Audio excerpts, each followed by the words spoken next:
Hello, everybody. I'm going to talk about the earlier poems in the sequence The Darkening Ecliptic by Ern Malley. Um, I tend to think that probably he wrote these poems earlier than the poems later in the sequence. I tend to think the sequence was written generally chronologically because there does seem to be a development from the early poems to the later poems. The early poems tend to make more sense. They tend to be more formally normal. Uh, they tend to sound, you might say tend to sound more like W.B. Yeats, a bit of an earlier sort of modern poet, rather than like a later modern poet like T.S. Eliot. Um, so I think there is that natural progression, and there's also a natural progression in the hints he gives us about his life and how that's developing. So my inclination, my inclination is to say that we're seeing a chronological development of him as a poet as he tries to break through his traditional writing style, his earlier writing style, what he's been taught at school. But the early poems, but quality-wise, they don't get better and they don't get worse. Like the whole sequence is perfect from start to finish. We only got access to the sequence after he died. Uh, So we can't make any other assumptions about, we don't know exactly when these were written. All we have is access to, as far as I know, is the sequence itself that he left down and was found by his sister. Um, so I'm going to start with the first poem in the sequence, which is called Dürer, Innsbruck, 1495. And I'll just read it out first before talking about it. I had often, cowed in the slumberous heavy air, closed my inanimate lids to find it real, as I knew it would be. The colourful spires and painted roofs, the high snows glimpsed at the back, all reversed in the quiet reflecting waters. Not knowing then that Dürer perceived it too. Now I find that once more I have shrunk to an interloper, robber of dead men's dream. I had read in books that art is not easy, but no one warned that the mind repeats in its ignorance the vision of others. I am still the black swan of trespass on alien waters. So, very beautiful poem, I think. Um, it's not one of my favourite from the sequence, but it's a very good sequence. So even one of the lesser poems is still a great poem. It's one of the more anthologized poems. I think a lot of people like the fact that it's very readable, understandable, makes sense, and all the connections make sense. So if you want to buy these poems, the whole sequence is published in this book, the Penguin Book of Modern Australian Poetry. So if you're in Australia, you can buy it in that book. If you're in another country, then it's available, I think, as basically the same anthology as the Blood Axe Book of Modern Australian Poetry, but I don't have access to that one because I'm in Australia. I think as far like there were only 17 poems in this sequence, and that's the total collected works of Ern Malley. So if you want a book specifically dedicated to these poems, I think maybe there are some expensive sort of artsy sort of books available. Possibly some replications of like the original magazine where they were published, but I'm not sure about those ones. I just read it from this anthology. So let's talk about this poem.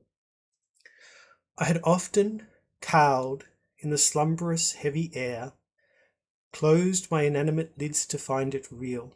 So he's, as often is the case, he's talking about the writing of poetry. He's talking about the art that he is devoting himself to. It's a bit of an ars poetica, investigating his own artistic tendencies. And he's saying he is often cowed in the slumberous heavy air. So when he's going to sleep, he's slumberous, the air is heavy on him, his lids are closing.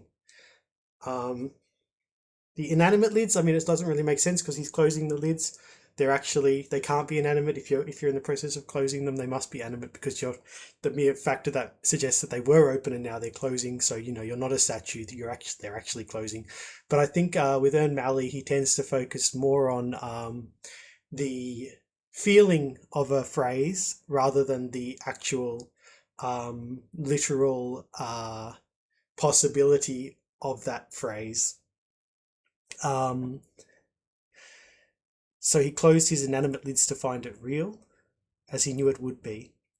What did he close?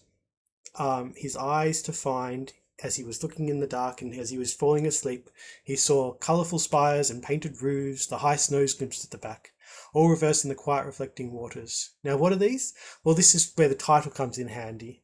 He's actually perceiving a painting by Dürer, of the city of Innsbruck in the Netherlands, and I can show you that painting right here.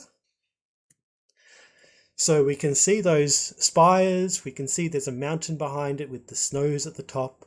We can see down the bottom in the water, we've got that reflection happening. It's very colourful.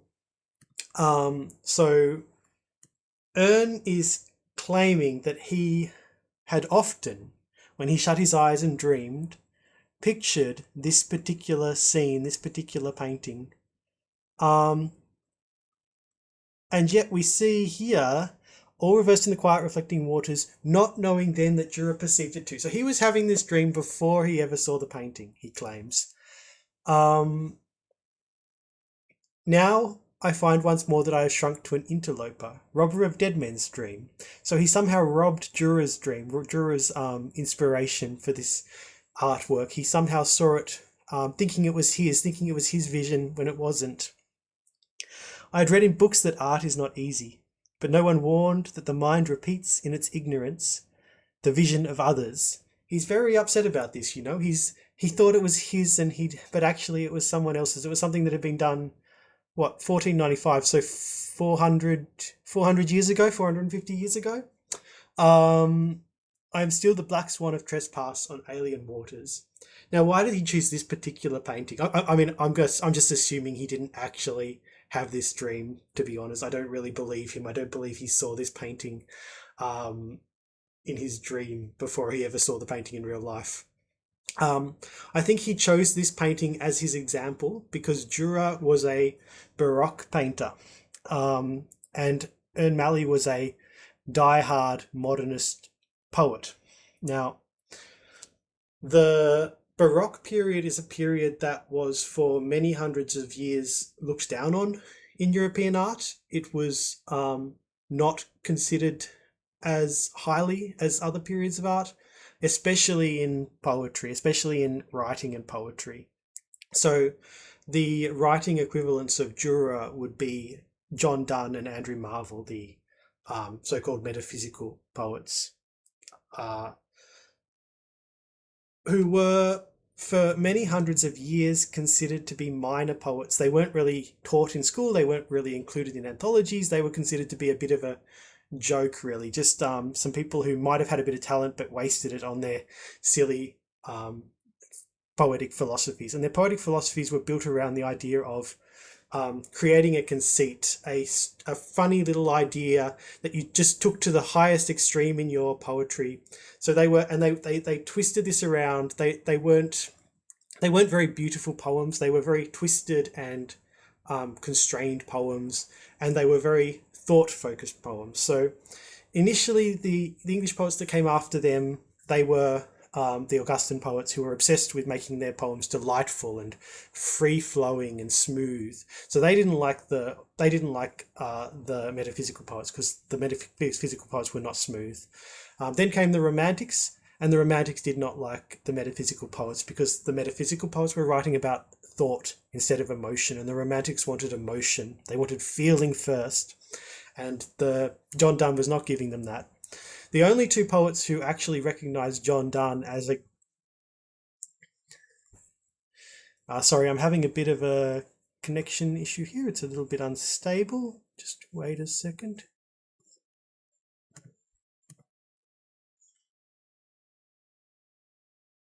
Might be my internet connection. So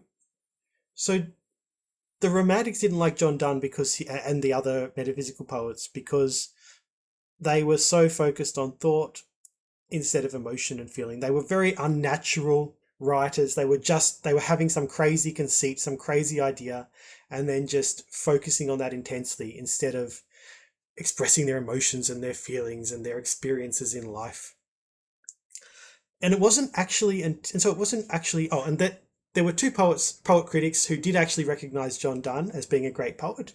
Those were John Dryden and Coleridge, who were actually the greatest poet critics of the Augustan age and then of the Romantic age. So there were two people who were actually able to see ahead, but no one listened to them. Everyone just thought, okay, that's just them being a bit silly. That's just geniuses being silly, you know. Until the modern age, until the modernists came about, you know, Ezra Pound, T.S. Eliot, they loved they loved the metaphysical poets, especially John Donne. They praised him. John Donne became one of the most read poets in the English language. He's still one of the most read poets in the English language. His book sales are very, very high. So suddenly people were able to understand this guy because he was doing similar things to what the modernists were doing and what the modern readers wanted. They wanted thought. They didn't want natural, free-flowing verse. They wanted things that represented the chaos of their times. They wanted something like that. And I suppose that's where Ern Malley is going with picking Dürer as his example. He wants this Baroque painter, a painter who represents the what was discovered in the modern era. So he was perceiving as he was growing up, as he was developing, as you know, the modernists even at this time were not like the dominant school of poetry. They were still the interlopers. They were still the ones um, who were writing their stuff, but not actually being put into the big magazines and considered the great poets. Except for T.S. Eliot at that time. So, but certainly in Australia, these people were not. These people were not the dominant force. So he's looking at this painting in his dream and he's seeing it and he's thinking, wow, that's what I want to do. Look at this. I've had such a great vision. He's then seen this painting and realized, oh, it was actually Dürer's vision. He read in books that art is not easy, but no one warned that the mind repeats in its ignorance the vision of others. He's still the black swan of trespass on alien waters. And that final line is probably maybe other than certain lines from Banjo Patterson, is probably the most famous line of Australian poetry, because it's seen to represent the conundrum, the problem inherent in the writing of English language Australian poetry. We are writing in a language that is not ours. It's the English language. It's from the other side of the world. It's unnatural to our landscape. The tradition isn't our tradition. It talks about nightingales, and we've never heard nightingales. Just as the black swans who were taken from Australia by the colonialists back to England and are still there today, they're in the wrong land, but in the other direction. You know, so we are these black swans who are trying to integrate ourselves with the English tradition and rather failing. Um, and at the time, it was that was a major um, that was a major subject in Australian literature. There were a lot of people trying to work out what does an English language Australian literature actually sound like? What should we write about? Should we write about gum trees or should we not write about gum trees? Should we have our own style or should we use the same style as other countries, but make it a bit more Australian in some way? Should we base our writing on Indigenous Australian writing in order to make it more in keeping with the landscape and the tradition of the land we're on? These were all big debates that were going on at the time, and this line sort of manages to represent that whole um, that whole problem that Australian writers were facing and are still facing today. So I'll give it a read again. I had often, cowed in the slumberous heavy air, closed my inanimate lids to find it real, as I knew it would be, the colourful spires and painted roofs, the high snows glimpsed at the back, all reversed in the quiet reflecting waters, not knowing then that Dürer perceived it too. Now I find that once more I have shrunk to an interloper, robber of dead men's dream. I'd read in books that art is not easy, but no one warned that the mind repeats in its ignorance the vision of others. I am still the black swan of trespass on alien waters. Um,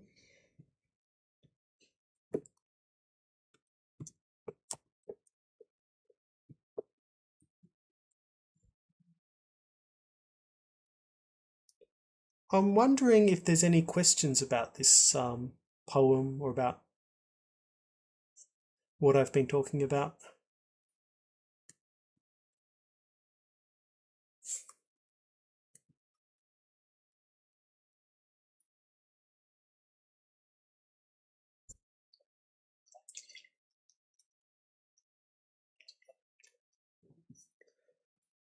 I'll just take a little break and wait around and see if there's any questions, and then I'll move on to, if there's not, I'll move on to the next poem. Otherwise, I'll, yeah, answer those questions, and I'll show that beautiful little picture of Dürer again.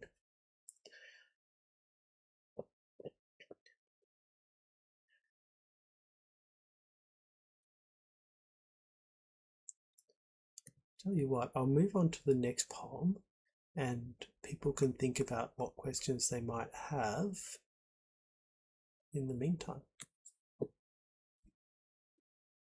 Oh, we do have a question actually.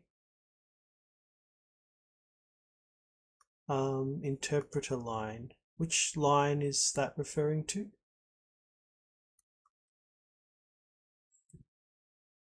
Oh, you mean the interloper line?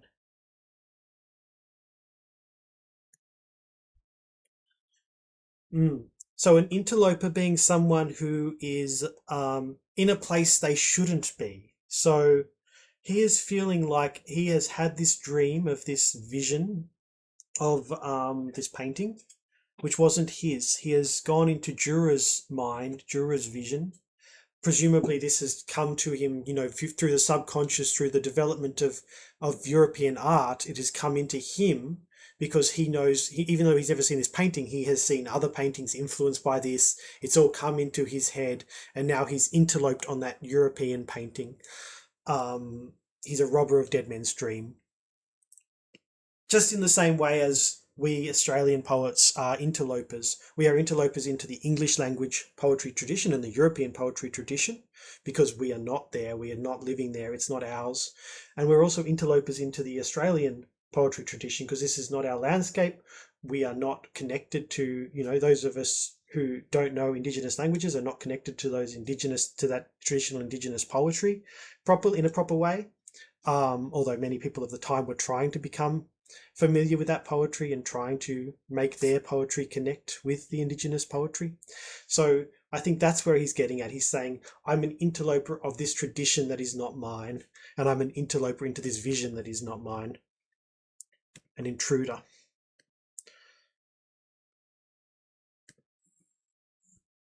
I will now move on to the sonnets for the Novachord.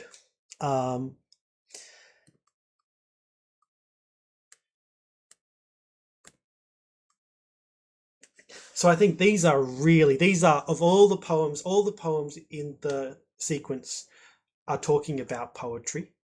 But these poems of all are talking about poetry. These two poems are the Ars Poetica of Ern Malley. And they're written in a very fun little form. They're written in 3-beat lines in a sonnet. Sonnet rhyming A, B, B, A, C, D, D, C. And then however the sestet is rhymed A, B, C, C. So it's sort of a mix of the English sonnet and the Petrarchan sonnet. So an English sonnet, you have 3 stanzas followed by a couplet. So you can see here this sonnet ends in a couplet. But the first 2 stanzas are more in a Petrarchan style in that they're you have one rhyme surrounding another rhyme. So kestrel, expanse, dance, ancestral. So A, B, B, A. In an English sonnet, you have A, B, A, B instead. So he's mixed the 2 forms together there because a Petrarchan sonnet usually doesn't have a rhyme at the end. That is it's fairly common to mix these 2 traditions together in the English language. I will read it out then. Rise from the wrist, O kestrel mind, to a clear expanse. Perform your high dance on the clouds of ancestral duty. Hawk at the wraith of remembered emotions. Vindicate our high notions of a new and pitiless faith. It is not without risk. In a lofty attempt, the fool makes a brisk tumble. Rightly contempt rewards the cloud-foot unwary, who falls to the prairie. Now, why am I calling this an Ars Poetica?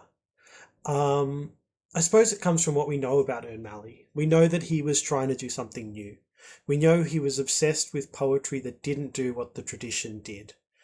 And in this poem, he says, "Hawk at the wraith of remembered emotions, vindicate our high notions of a new and pitiless faith." So his new and pitiless faith is the faith of modernist poetry, of trying to do something new. As Ezra Pound said, make it new. That was the catch cry of modernist poetry that Ern Malley would have been very familiar with and probably would have cried out himself. So what are we doing? At first he's doing a sort of traditional way of starting a poem, right? He's almost invocating the muse like they did in the ancient Greek and ancient Roman poetry. Rise from the wrist, at the start of ancient Greek and Roman poems, epic poems, they would say they would make a call to the muses to fill them with inspiration to write this poem. So here he's saying, "Rise from the wrist, orchestral mind." So he's actually invoking his own mind in the form of a kestrel, a bird.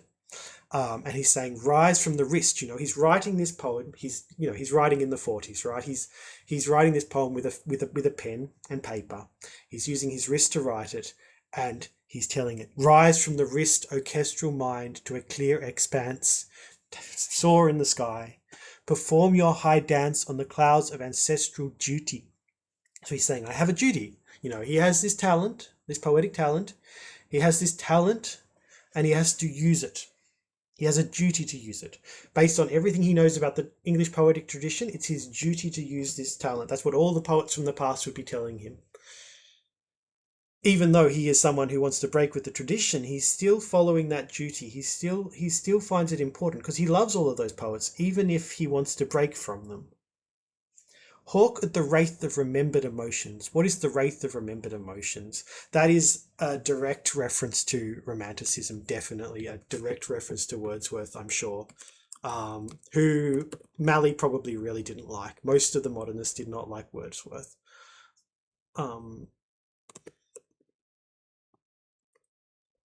Let me just get the quote that he is presumably referring to, a very famous quote. "Poetry is the spontaneous overflow of powerful feelings. It takes its origin from emotion recollected in tranquility." Emotions recollected in tranquility. So that is what Wordsworth claimed poetry was, and that is what the modernists were very much reacting against, because when they were children, the Romantics were, and Wordsworth was, the dominant force. They were considered the greatest thing that has ever happened to the English language, other than Shakespeare maybe. And they were saying what poetry is it's the overflow of feelings, of emotions from experiences you've had. And Malley is saying, no, I'm a modernist. Hawk at the wraith of remembered emotions. Vindicate our high notions, that's us the modernists, of a new and pitiless faith. That is a faith that removes emotion, a faith that doesn't just replicate experiences in tranquility, but tries to do something more deeper. It focuses more on thoughts and abstract concepts and doing things that are beyond what we've actually experienced in real life. It is not without risk, though. I mean, inevitably, if you're doing something new, it's with risk. You've got to take a risk if you want to do something new. It is not without risk. In a lofty attempt, the fool makes a brisk tumble. Rightly contempt rewards the cloud-foot unwary, who falls to the prairie. So he's sort of referring to himself here, right? He understands that he's going to try to do some new stuff, and he's going to fail a bit. But that's better than not. That's better than not trying, right? In a lofty attempt. It's a lofty attempt, lofty, a high, it's a high attempt. It's a good thing. He's doing his duty to his ancestors. He's trying to fly into the sky, but the fool makes a brisk tumble. He makes a failure. And rightly contempt rewards the cloud-foot unwary, who falls to the prairie. Because it's still, if you fail, you fail. It still deserves contempt. It's still a bad try. You can try again, but you've got to accept that that attempt was a failure. And in the modernist history of the 1910s and 20s and 30s and 40s, yeah, there were a lot of failures. There were a lot of failures, but they also discovered a lot of new stuff. The fool makes a brisk tumble. Rightly contempt rewards the cloud-foot unwary, who falls to the prairie. So you'll notice if you count up the lines, this does have the traditional sonnet turn. He's originally talking about, he's originally doing this highfalutin sort of declaring that he wants his inspiration to fly out and, you know, destroy the romantic notions of, of all of this stuff and do something great and modern. And then on the ninth line, the turn, he says, it is not without risk. That's when he pulls it down and he says, okay, we're going to collapse. We're going to fall to the ground just like Icarus. We've tried to fly, but we're failing. It is not without risk. In a lofty attempt, the fool makes a brisk tumble. Rightly contempt rewards the cloud-foot unwary, who falls to the prairie.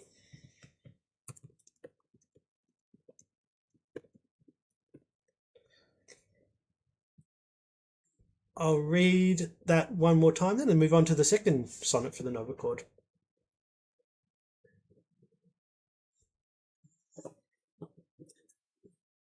There is a question. Let me just check that in chat.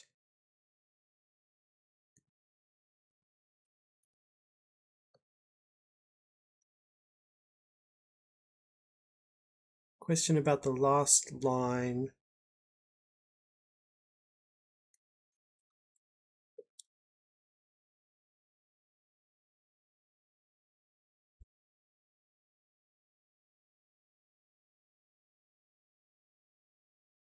So you're just wanting to learn, you're wanting to understand that last line.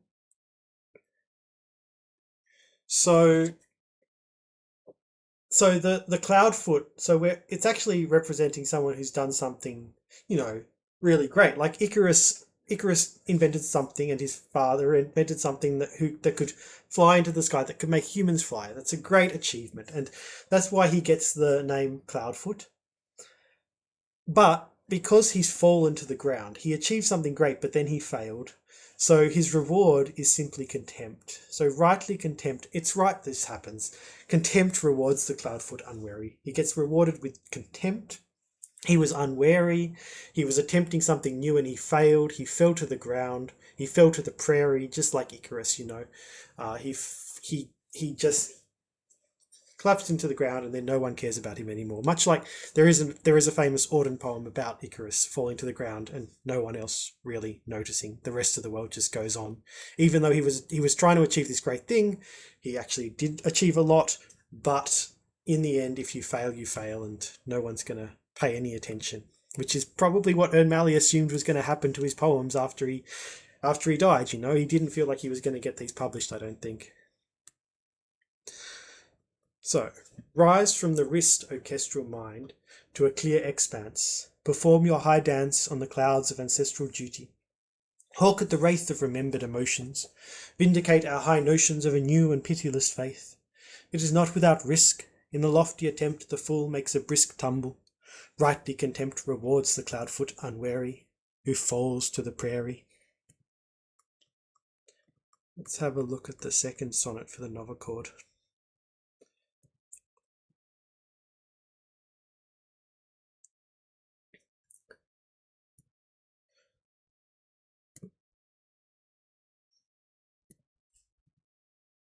Why is this one? Oh, I see. This one's a little longer. This one's the same number of lines as the previous sonnet, but he's broken it into a different stanza structure. The previous one didn't have stanza breaks. Let's have a look at this rhyme scheme. We're getting A, B, B, A, C, D, C, D. Okay, so he's definitely mixing the Petrarchan and the English sonnet forms there. And then E, F, G, G, E, F. So it's a pretty normal sestet. That's what you do in sestets. There's no couplet this time, but the second stanza is using an English style stanza rather than a Petrarchan style stanza. So yet again, he's mixing things.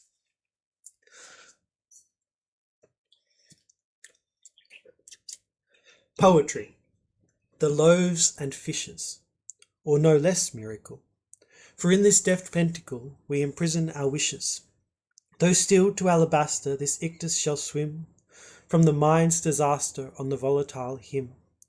If this be the norm of our serious frolic, there's no remorse.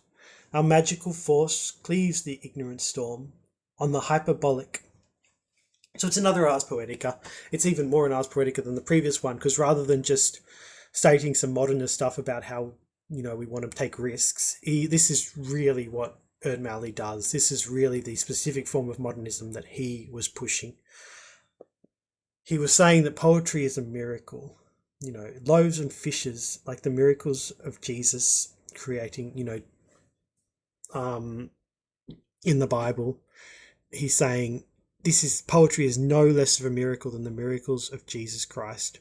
For in this deft pentacle, so the pentacle being the shape that witches used to, call up Satan or whatever. So he's mixing Jesus with satanic rituals. We imprison our wishes. So we imprison our wishes. So you can see that in these forms that he's writing, he's very constrained. He's writing in 3-beat lines that have to be rhymed. That's very hard to do. He doesn't have much space to play with here. So he's imprisoning himself in this form, but trying to still make his wishes come true, just like in the first sonnet where he was talking about the failure of the risks he was taking and talking about his duty to fly into the air with his inspiration. In this one, he's talking about, okay, I'm trying to produce magic. I'm trying to produce a miracle. And in order to do that, I'm imprisoning my wishes. I'm sort of constraining myself with this sort of particular spell, this enchantment that I have to do in order to make it actually work and be new and amazing. Though stilled to alabaster, this ictus shall swim from the mind's disaster on the volatile hymn. So alabaster being something very very still, very flat. Wait a second, let me look at the definition of alabaster. Alabaster is a fine-grained, translucent white stone that is used for carvings and ornamental objects. So it's very static. You're creating a statue out of it or something. So this poem is static in the sense that the words aren't changing now that he's written it, right? It's a testament to that one moment that he had where he wrote this poem, and now it's stilled. But nonetheless, it still activates in our heads, right? It still performs that miracle. This ictus, which is a word for the Greek word for fish, which is associated with Jesus. This ictus shall swim from the mind's disaster on the volatile hymn. So our minds are disastrous, but we managed to write these clean, very constrained poems with these rhymes and everything. They swim from the mind's disaster on the volatile hymn. The hymns that he writes are very volatile. They're all over the place, but nonetheless, they swim, they work, they activate us in some way. If this be the norm of our serious frolic, there's no remorse. Our magical force cleaves the ignorant storm on the hyperbolic. I think I was supposed to read that out. I don't think I've read this out from start to finish yet. I kept stopping, so I'll just read this out from start to finish for you. Poetry. Maybe I did. If I did, I'll read it out again, and then it's always good to read these poems in full. Poetry, the loaves and fishes, or no less miracle. For in this deft pentacle we imprison our wishes. Though stilled to alabaster, this ictus shall swim from the mind's disaster on the volatile hymn. If this be the norm of our serious frolic, there's no remorse. Our magical force cleaves the ignorant storm on the hyperbolic. So if this be the norm of our serious frolic, so what's he saying? He's saying that poetry is a serious frolic.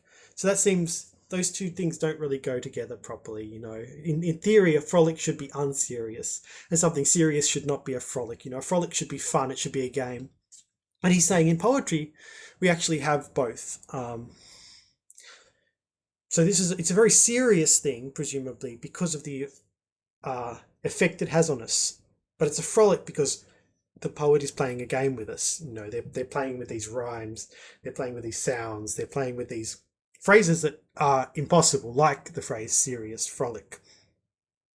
There's no remorse, and that's fine. He's not remorseful about that. He doesn't want just one super serious poem. And he doesn't want one super funny, silly poem. He wants a poem that mixes the two. Our magical force cleaves the ignorant storm on the hyperbolic. So that is poets, our magical force cleaves, it just shoots through the ignorant storm, whatever the ignorant storm, the world, the universe, the general tendency of the current poetic times to be ignorant of the great poetry and the great poets, to be ignorant of what really makes great poetry. All of this stuff, he's just cleaving through it on the hyperbolic. So what Ern Malley is doing here is praising the hyperbolic. He's saying, I don't want to just focus on lowly things. I don't want to have a plain style of poetry. I don't want to minimize things. I want to be hyperbolic. I want to amp things up, be as powerful as possible. I want to produce a miracle. I want to produce magic. I want to have power.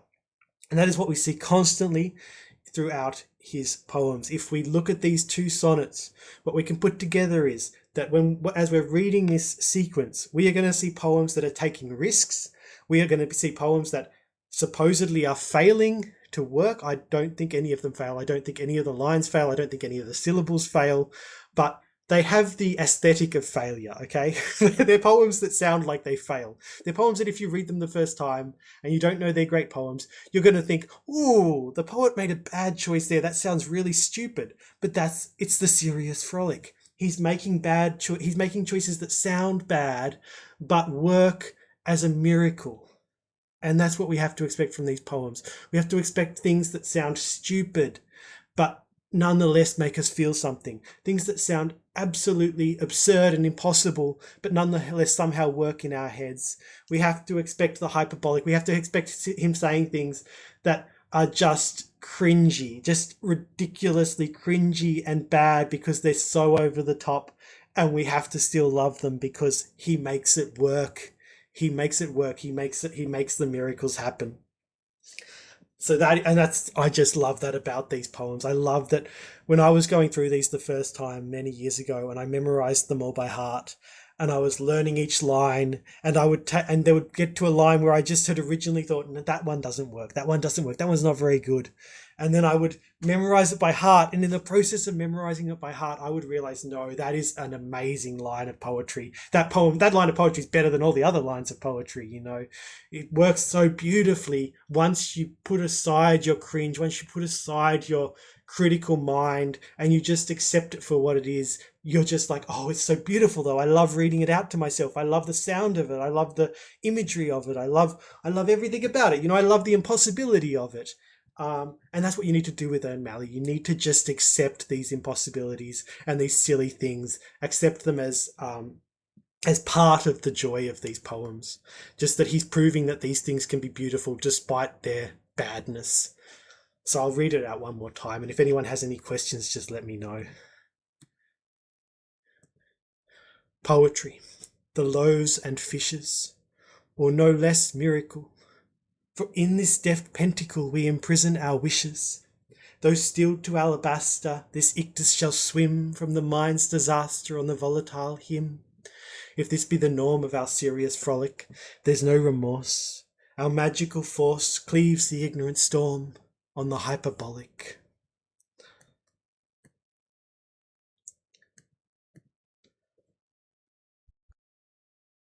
So I think I will stop there. There's plenty more. There's 17 poems in the sequence, and we've read 3 or 2, depending on whether you count the Novachords as 1 poem or 2 poems.